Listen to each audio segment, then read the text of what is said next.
প্রায় সময় ভিডিও আমি ঘর থেকে বানাই।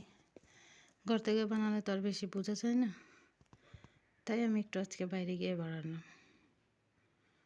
এটা হলো আমার বাইরে না যাওয়ার কারণ। এত ঠান্ডা, আমার হাত পাগুলো লাল হয়ে গেছে, কীরকম জমে শক্ত শক্ত হয়ে গেল। হাত মোজা আর লাগাইনি, এমনিতে চলে গিয়েছিলাম ক্ষেত থেকে যে কিছু তুলে এনে খাবো, এরকম শক্তি বা সাহস আমার হয় না। জানি না শীত প্রধান দেশে, ঠান্ডার দেশের মানুষগুলো কিভাবে সারভাইভ করে। এতটাই ভয়ঙ্কর ঠান্ডা।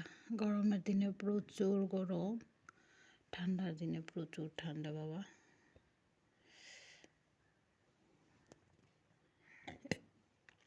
এখানে এসে বুঝতে পারলাম যে ঠান্ডার পরিস্থিতিটা কতটুকু খারাপ। ঠান্ডার দেশের মানুষগুলো জানি কীরকমভাবে থাকে, বাঁচে, খাওয়া দাওয়া করে।